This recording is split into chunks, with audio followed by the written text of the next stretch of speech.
Before we start this show, just a word from our sponsor, 20 by 20 Apparel.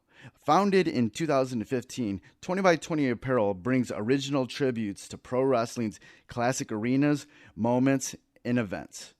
They look to spotlight the bloopers, bleeps, and body slams along with the biggest, smallest, strangest, and strongest that pro wrestling has had to offer. Along with their awesome line of pro wrestling apparel, they do offer many services. In the world of wrestling, there are hundreds of shirts, promotions, flyers, social media accounts, and ads. Don't get lost in the sea of parody shirts and display fonts. They can provide professional graphic design services at a reasonable price. 20 by 20 also hand screen prints all the tees in-house. If you would like to discuss possible run of tees, posters, koozies, foam fingers, or whatever, drop them a line. Go to 20 by 20 Apparel. That's the number 20x, the number 20 apparel.com. Now, let's get to the show. Fresh is the word. I'm Jim Duggan, got long wood for plenty hoes. I keep it fresher than fresh, but you already know. You suckers bummy, I'm money, I got a ton of flows. My weed loud like a motherfucking thunder roll. Your shit quiet like you ballin' on a budget though. We see your kicks and we laugh and yellin' what are those. You see me shining like a suit on puffy. You know my grindin' shit is too strong, buddy. That's why the dude call money. I be stuntin' like it's nothing at all. Cause it's nothing to me, it's probably something to y'all. Trying to smoke like me, then come and fuck with your dog. Got a closet full of kicks, you can't cop at the mall. And I'm fresher than the freshest, you can tell it's in my essence. Bitch, you see the way I'm rapping, yes I do this shit to death. I tell I'm running out of breath, I tell somebody cut a check. But either way you know it's fresh, and either way you know it's fresh. Fresh, we fresh. Fresh, fresh, fresh, fresh, goddammit, we fresh. Fresh, fresh, goddammit, we so damn fresh. Welcome to the Fresh is the Word podcast. I'm your host, Kelly K. Fresh Frazier. And on Fresh is the Word, we like to deliver wisdom through great stories from the minds of bright creatives of pop culture. Through those stories, we like to dissect the journey of our guests and present actionable lessons and advice for our listeners, no matter what career or avenue of artistry they pursue. And before we get into this episode, I want to give a shout out to Knox Money, Bang Belushi, and Foul Mouth for the theme music for Fresh is the Word. And if you would like to support the podcast, you can always go to freshisthepodcast.com and just share any of the links for any of the episodes on any of your social media platforms. And also, you can subscribe to Fresh is the Word pretty much anywhere that podcasts are streamed. And that includes Apple Podcast, Spotify, Stitcher Radio, pretty much everywhere. And please rate and review, especially on Apple Podcasts. It will definitely help out the show. If you want to contact me, you can always reach me by email at djkfresh@gmail.com. Or you can follow me on Twitter and Instagram at KFresh is the word, and on Facebook at facebook.com/KFresh. And you can also follow Fresh is the Word on Twitter at Fresh is the Word, and that's is with an IZ, Instagram at Fresh is the Word Podcast, and Facebook at facebook.com/Fresh is the Podcast. And this is episode 141. For this episode, we are joined by another person from the movie Rottentail, actor and graffiti artist Corin Nemec. Known for a variety of acting roles throughout his career, including the lead on the early 90s TV sitcom Parker Lewis Can't Lose, Nemec has also been a part of the LA graffiti scene since the 80s, aligning himself with the worldwide collective of graffiti and street artists, The Chosen Few. Currently, Nemec stars in the movie Rottentail, created by episode 137 guest David C. Hayes, and co-written and directed by episode 138 guest Brian Skiba. Rottentail is premiering in select locations throughout the month of April. And during our interview, we talked about the making of Rottentail and getting into the Peter Cotton Rottentail character, along with his history doing graffiti arts. All right, let's get on to the interview with Corin Nemec. Yeah, the other day I got to go to the premiere of Rottentail here in Michigan. And it was like super funny, man. Like it was a riot, man. It was a great movie. Oh, thanks, dude. Thanks. You know, for less than $300,000 and a 16-day shoot, It's pretty impressive what we were able to get done. When you were first brought the script for this, what was your reaction? Well, I actually checked out the graphic novel first, and because I've always been a huge fan of graphic novels and comics in general, but graphic novels probably more so. And I was just excited about the idea of getting into that world of changing, of changing graphic novels from the page to the screen. And the idea was so outrageous, it just made sense. This science turns into a half man, half bunny. And as I started reading the script, the elements of humor they were able to bring to the character was really, it really kept it grounded, because I think that if you tried to make this film without the humor, it'd just be way, way over the top. You know what I mean? Yeah. And for some reason, with the ridiculous kind of almost Mel Brooksian type of humor, it actually becomes more believable. Yeah. And it's a lot of fun. I think it becomes a lot of fun. And so when I started working with Brian Skiva, the director, who just did an incredible job with such constraints, with such budget constraints and time constraints and, production design constraints. And I mean, every constraint you could imagine was thrown at him, and he was able to, along with the help of his crew, obviously, but especially his cinematographer, but he was able to really, really, make a real film out of something that could have been potentially a disaster. And we had an incredible makeup team. I mean, we spent probably a third of the budget was just for the makeup alone. Right. What sort of freedom did you get, to, playing this character, to, bring life to it on the screen? Well, really, it was when we did the makeup test at the studio where they have the prosthetics lab and all of that. So we shot a makeup test there and kind of like did a mock-up of a scene, which William McNamara came out for and everything, and that's when really the character was discovered by myself and I think Brian Skiba as well, because it's such a wild character that it could go really wrong.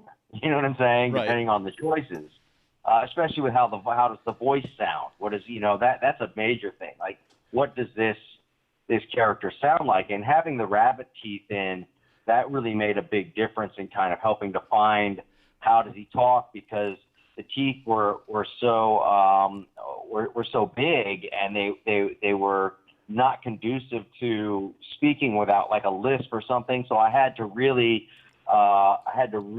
concentrate and focus on the dialogue to not slur it,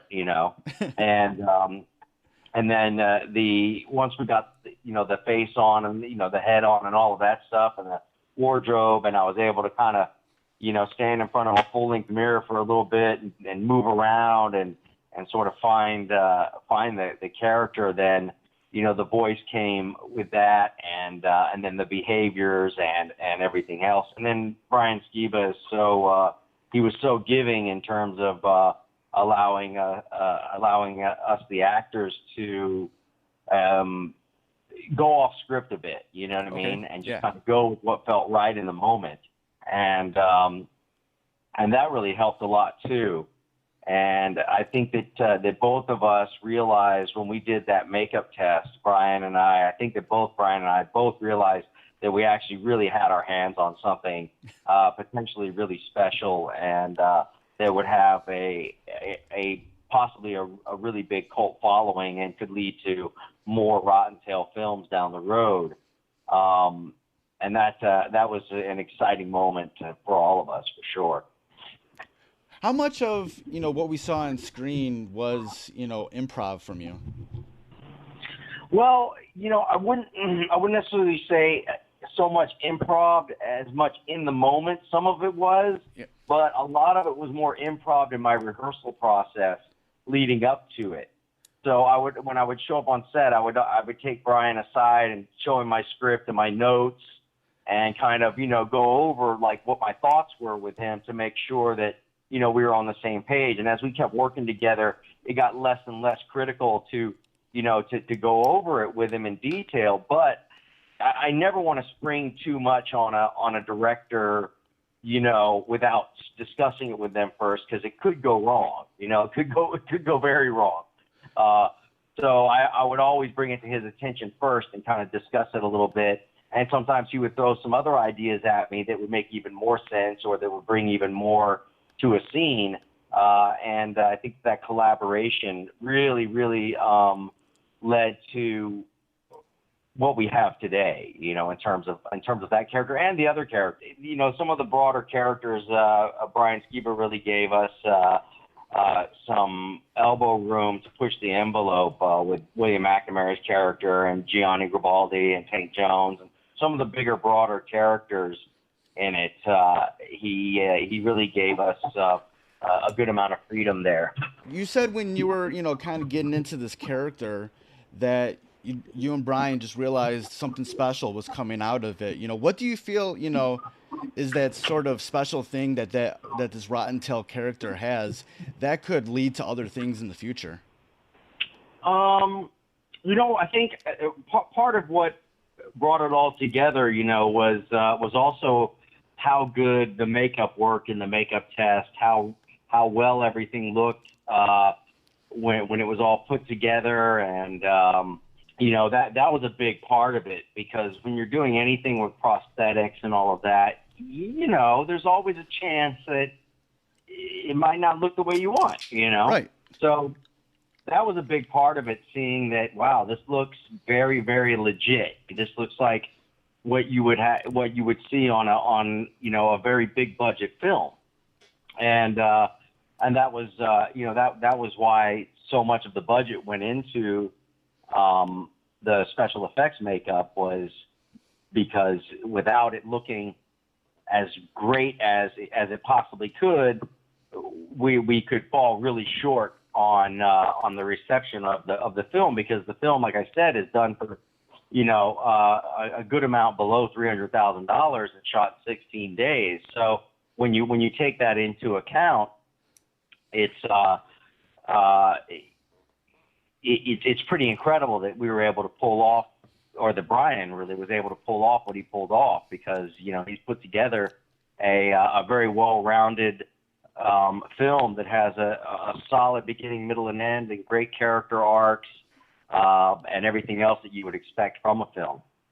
So I think that when we realized that we had something special was, again, when we did the makeup test, and knowing that, if we do this film right, if it comes off right, even as small budget as it is, even with all the constraints, that we were up against in order to get the film made, we still knew that if we at least hit the target, that with the right amount of success of the film, we could come back and do a second one at a proper budget and really show people what we're made of in terms of filmmakers, especially Brian. It's what he can do on a shoestring is absolutely incredible. A lot of lesser directors would never be able to get all of the shots they need to tell the story on such a tight schedule with such a big story.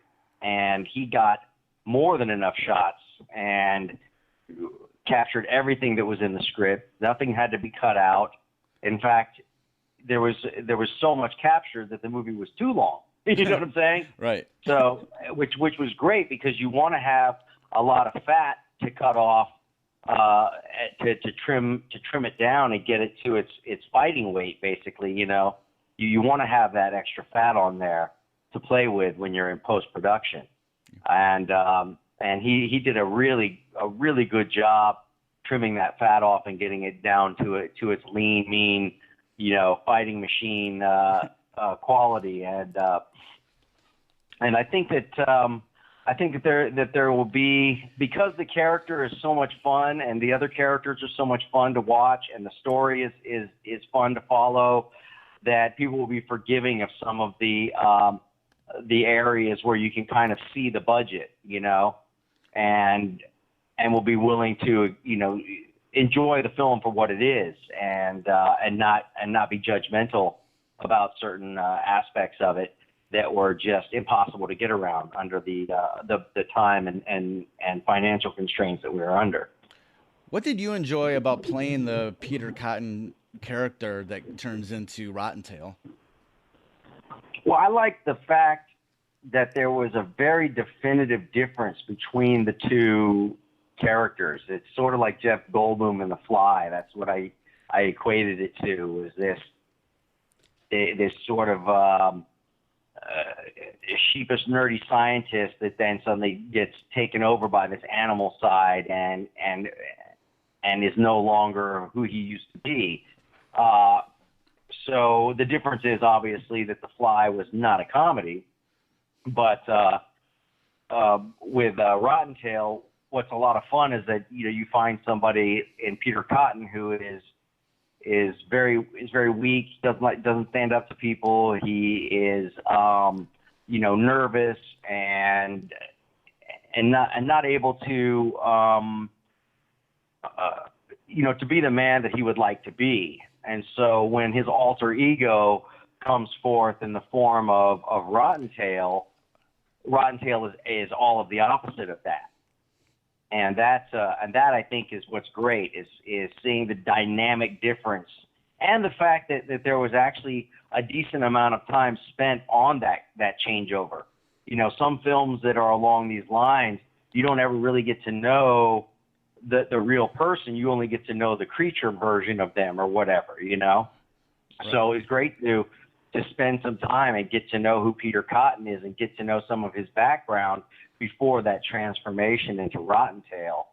And I think that it makes the transformation that much more enjoyable, especially when you start to get to know Rottentail as a character, who even Rottentail, it takes him a little bit to get to know himself. You know what I'm saying? Right.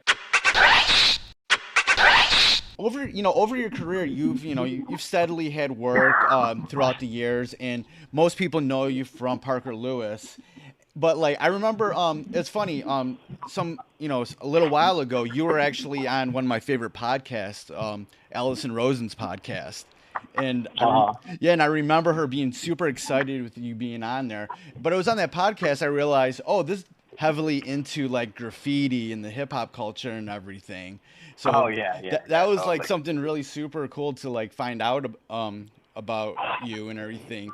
Looking back at those days that you were, doing graffiti and everything, what sort of sticks out in your mind during that time? Why did you love it so much? Well, I still do it. Yeah. I still do, I still paint in the, with aerosols and in a graffiti style. I still paint walls, and I get a lot of opportunities to paint when I travel, and I've made a lot of connections across the world with other artists, and work kind of with an artist, with an artist collective called The Chosen Few, which is dispersed across the whole planet, with members all over the U.S. and all over Europe and parts of Southeast Asia and Australia, and it's just so traveling around, it's easy to be able to connect up with different artists that are all associated with the same collective, and then they can get you spots to paint or show you where the places are to go and put up some street art or whatever the medium is. And so I still enjoy it very much. I mean, for me, I think what grabbed me most was the excitement of it all. There was a real danger to it in Los Angeles in the mid 1980s, and when I started doing graffiti art in 1985, and it was something that you couldn't do just in your room. Sure, you could do your sketches in your black book, and you could come up with ideas and plans for what you wanted to paint, but you had to find a graffiti yard that was safe enough to go paint in, or you had to go at nighttime and paint illegally, or whatever the case may be. And that brought a real, adrenaline rush to the whole experience. I think that that's what really separates graffiti art from all other artistic mediums, is that it's not something that you do or experience or explore in a studio. It's something that you can only do and experience and explore out on the streets, and out in environments. And especially, some of my friends and I, we like to do things called like a graffiti safari, where we go out to, abandoned buildings we know about way out in the desert, or stuff deep in the forest, or, abandoned farms or whatever, and going and painting murals in places where no one would ever, well, most likely no one will ever see it until it gets either torn down or repurposed for something, unless somebody else goes out there. But oddly enough, in the graffiti art world, there's some pretty interesting places that a lot of graffiti artists know about. Like there's some abandoned trains way out, abandoned passenger cars way out near the Mexican border, outside of San Diego, way out in the middle of the desert, that you can hike to, and people go out there to paint, quite often, to paint the trains. When you're connected to like this worldwide collective of graffiti artists, what is like sort of the common bond that everybody has? Doesn't matter where they're from. Well, that's just it's being a part of the graffiti art, and now more of what's called street art, which is a form of art that takes place on the streets as well, but comes in the form of stencil art or poster art, or people are doing sculptures. They're doing they're doing I forget the name of it right now, but when you go and you actually like set up displays or do weird stuff, but there's a guy named Plastic Jesus, for instance, that he went in before the Oscars a few years back. He went and put up this 8-foot Oscar statue that had that was shooting up heroin. You know what I mean? I remember that. on Hollywood Boulevard. And then you also have the In Decline collective, which did the Trump statues all over the U.S. The King Has No Clothes statues, which was like a giant naked Trump. And they put up, I don't know if it was 7 or 8 of them, or maybe 9. They put them up in a bunch of different cities all on the same morning across the U.S. And so there's those, there's that kind of stuff. I'm not, myself personally, I'm not really politically motivated in my expression. And most of the artists in our collective really aren't either. I think that that's what kind of bonds us as well, is that we're not on some crazy anti-government or anarchistic, type of vibe. We're just about putting up cool art and trading art and putting up each other's art. So, for instance, somebody who can't get over to the U.S. from, say, Germany, they can mail a bunch of their art to members that we have in like Denver, for instance, or down in Miami, or in New York, or out in L.A., or up in Portland, or Austin, or anywhere else we have members, and then they'll get that art and they'll send them some back to whatever country they're in, over in Europe or Australia, wherever it is, and then when they go out and they put up their art in their town, they'll put up the art of the other collective member as well at the same time, and so it helps to basically brand, you know what I mean? It's like free advertising, basically, is kind of what it's how we refer to it sometimes, going out and getting some free advertising. So, it just helps people to spread their brand. And then as a collective, when people see that you're kind of a part of this collective that now has a pretty big following and a lot of respect from the art community, because we have so many different types of artists that are from the collective, from graffiti artists to stencil artists to poster artists to sculptors to all different kinds. So I think that is a new thing as well, because nowadays, most of the time, most street artists don't really have crews. They kind of just operate alone. And a lot of graffiti artists are in crews, but they don't want to associate with street artists because they don't really respect street art as a form of graffiti, which it isn't necessarily, but it falls into a similar category, right? Because of the environments that you go to do your art. The environments aren't much different. So creating a collective that doesn't have any boundaries. It's just so long as you're doing your art, whatever your style is, so long as it's good and you're doing it out there on the streets and you're associating with the collective itself and helping to spread the name of the collective and whatnot, then it's positive for the overall group, and it keeps people inspired. When other members of the collective see what other guys are doing in other countries or in other areas of the U.S. or even in their own city, because we have multiple members in some cities, of course.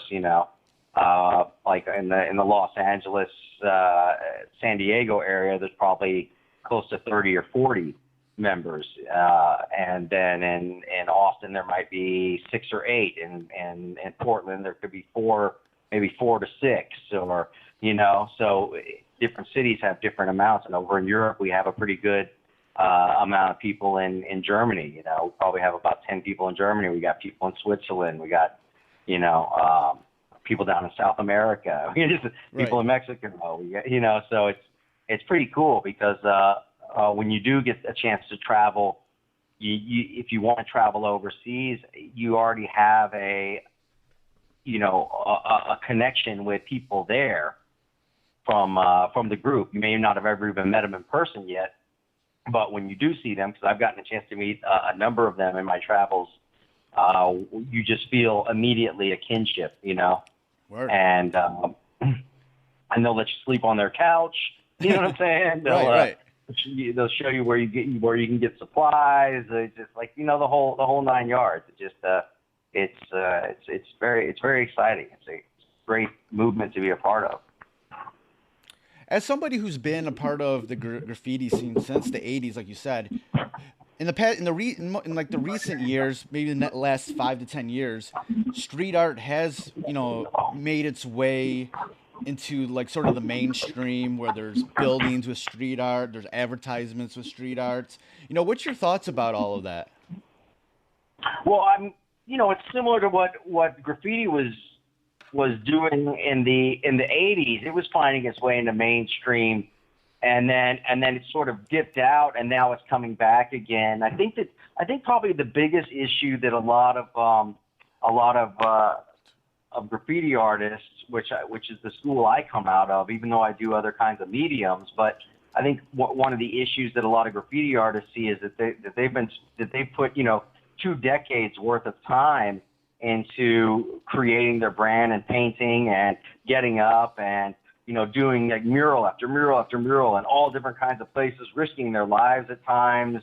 And then you have some muralists who've never done anything illegal in their lives, and they suddenly pop up and they're getting paid $30,000, $50,000 to paint the side of a building, and they're all hip, slick, and cool and doing shows in the galleries and all of that stuff. And in the meanwhile, the real graffiti artists are getting shoved off to the side and not being embraced by this new kind of counterculture that's happening with these muralists who tend to specifically use aerosols or use spray paints, which is held very dear by the graffiti artists, because it was the graffiti artists that started the trend of painting with spray paint, and especially doing it in great detail and doing works of art, on scales that are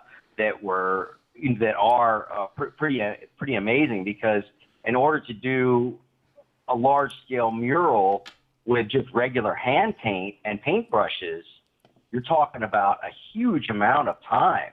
And if you're doing it in aerosols with the different kind of caps that they have available, you can fill in the space and create all of the different shading and all of the effects that you want at such a more rapid pace with the same or even potentially better results than you would get doing it on a large scale with paintbrushes, Right.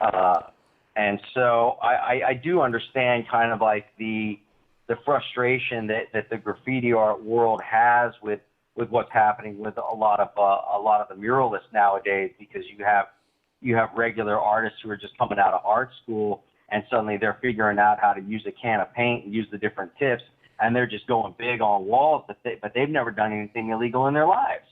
You know what I'm saying? So, and I can understand that frustration. There are a number of graffiti artists who have made that transition into the mural scene, doing large murals and stuff. And I've done a few myself, but generally speaking, most of us graffiti artists are paying for all of the material. We're never getting paid for what we're doing. Right. We're always paying for it. That's one of the ways that we get spaces to do the work, is to go to a building that always is getting tagged up or is run down, and telling the building owner, look, we'll keep this fresh. We'll put a bunch of new paintings on it all the time. If something gets messed up, we'll come back, we'll fix it up, and we'll keep it looking good, and we'll transition different artists, in and out, and we'll keep it looking nice. And so we'll get space to paint. And then also you'll have, because the graffiti scene is a pretty rough scene, you'll have some muralists who'll come and they'll get a really great wall in a great location, but nobody respects them. So they'll go and they'll tag over their painting. You know what I'm saying? Right. Like, won't even think twice about it. And whereas if you get a really well-respected graffiti artist from the area or even from the world scene that goes and does the same exact wall in the same exact area, nobody will touch it, because that dude has gone through a lot to get where he is in terms of, putting his ass on the line for his art. Right. When it comes to like true graffiti artists, even yourself, what sort of message do you want your pieces to have? You said that you don't really have any sort of political, views with it or anything, but when someone looks at your pieces, what do you want them to feel or see? Well, for me, really, it's just, I just want it to look fresh. I just want the lines to be really crispy. If I'm doing a character, I want the character to look right. You can check out some of my work on Instagram. The 169 is my art Instagram, and I'm more interested in just making it look clean, making the colors pop, making it look like, when you see it, you're like, oh wow, that's a lot of fun to look at. Like, I have a director friend of mine, Kyle Rankin, lives out in the San Fernando Valley, and he has a wall on the side of his house that was always getting tagged, and he knew that I did graffiti art, and was like, dude, you got to come and just do something on this wall. And so I was like, yeah, cool. So I did, Duck Rogers and what's the alien's name from Warner Brothers, the weird little dude, in the skirt and the Roman helmet, the Trojan helmet. Yeah, I forget his name too. I can't believe I can't remember his name right now. But anyway, I did a scene, from where they had an episode together. So I took out of that, and I did, a scene of them where, they're like having a standoff with the cool outer space landscape, behind them and everything. And and it looks great. All the neighbors love it. It's a lot of fun for the kids, and the local graffiti artist, because the collective I'm from has been around Los Angeles since the late 80s. It was more of just a crew back then, obviously, but has made the transition into something bigger than it was before. But because of that, because I've been painting in this town for a long time, you certainly get a certain amount of kind of respect. We're like, oh yeah, that's not only is that really dope and it's graffiti art, right, but it comes from the old school, So people, generally speaking, unless they're just a complete idiot, they'll leave it alone and they'll give it respect, you know. Right. Or if they're just, you know, or you also have like, you know, guys that are just they're not into the art form of it. They're just into tagging. They're just into bombing. They're just into getting their name up, and they don't really care about the art or anything else. And they're happy to go, you know, catch a tag over somebody's piece. I mean, some of those dudes pay for it in ways that they might not expect. But, you know, that does happen in the scene for sure, you know. Right. That's great. That's very interesting. What I always like to ask this question in interviews is that what is something like a nugget of knowledge from your life or career that anybody listening to this interview, doesn't matter what sort of avenue of artistry that they're in, that they can sort of project into their own life? You know, it's a tough one. I mean, I would say the least expensive form is writing. You know what I'm saying? All you need is a pen and some paper if you can't get a computer.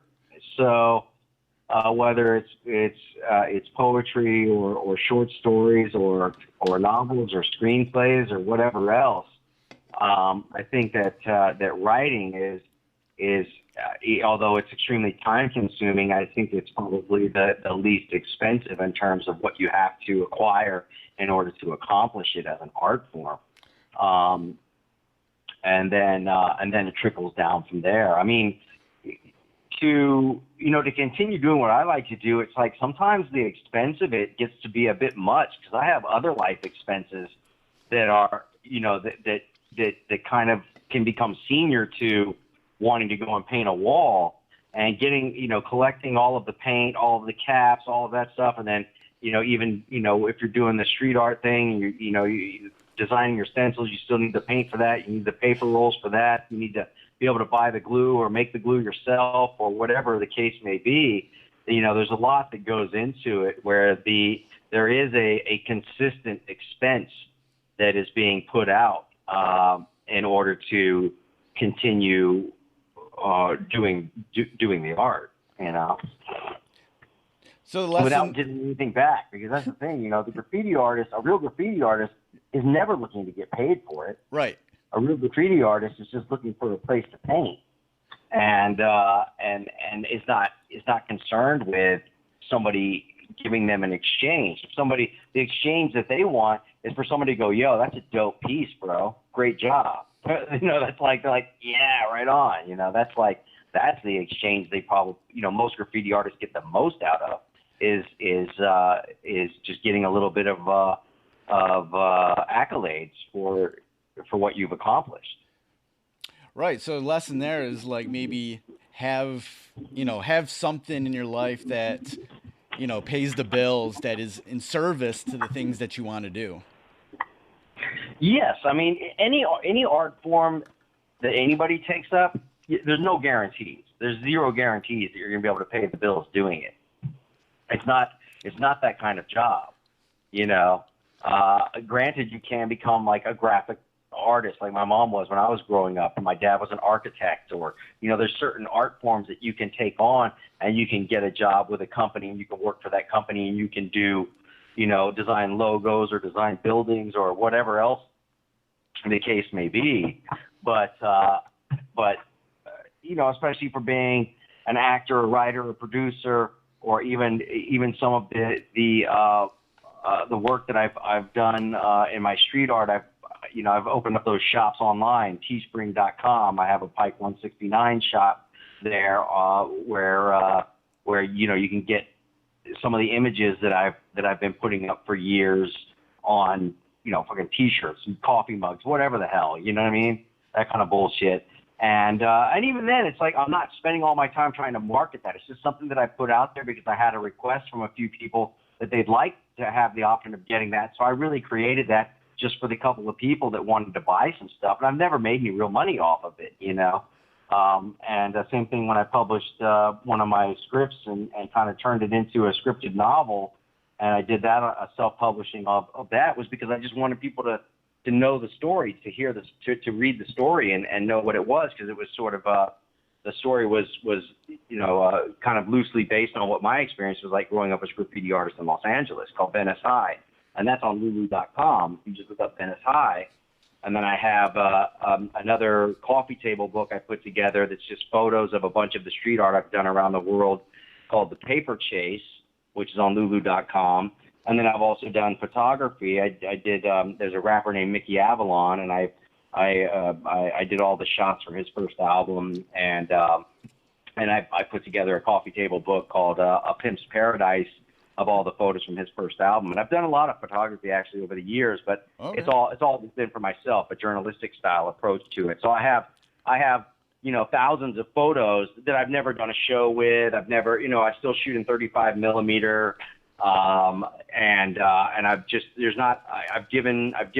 blown some of them up and gotten them framed and given them away as gifts. But a lot of everything that I've done, I've just never been able to monetize it outside of acting and producing. And there's just no guarantees in acting and producing. It's been a roller coaster ride, pretty much since I started, but there's definitely, when I was younger, I definitely was making a hell of a lot more money than I am now, but I also was much younger and spending a hell of a lot more money than I am now. So it's always a hustle, man. It's always a hustle, and you just gotta, no matter what, it's like, the belief in oneself has to be strongest within oneself, because at the end of the day, no one, no matter how much they say they believe in you, no one's going to believe in you as much as you have to believe in yourself if you're going to try and make it as an artist. That's just it, period. Right. And before I let you go, speaking of this roller coaster ride of your life and career, what are you up to these days? What can we look forward to seeing you do or in the future? Well, besides Rottentail, I'm actually working on a really cool indie film right now called My True Fairy Tale, which is a nice drama about some young kids who are involved in a bad car wreck and kind of the stuff that comes out of that. And I'm one of the parents of the kids and blah blah blah. But so it's a really nice slice of life drama, which I'm enjoying very much. That's what I'm on set for right now. And then I have a film that I did last year called Sleeping in Plastic that's going to go to a lot of the festivals. It's a great festival film. A guy named Van Dittong, he wrote and directed it, and it's a very cool sort of gritty story about some kids who get a hold of somebody's drug money that they shouldn't have. You know what I'm saying? And it happens. And they get themselves into some deep trouble. And I get to play a really awesome redneck drug dealer, which is a lot of fun. That's what's up. That's cool. All right. Before I let you go, where can people go online to get more information about what you're up to and anything that you're working on? Mainly, the platforms that I'm most active on are Twitter and Instagram. And both of those have the same handle. It's the letter I, the letter M, and then my name, Corin Nemec. So it's I am Corin Nemec. And that is where anybody who wants to can track me down. All right, great. Thanks for taking the time out to chat with me. It was awesome to catch up with you. Yeah, it's great to catch up with you as well. So that was my interview with Corin Nemec. Links to where you can find out more information about Rottentail and to follow Corin Nemec online can be found on the show notes for this episode at freshasthepodcast.com. So that's another episode in the books. Goodbye and good night. Fresh is the word.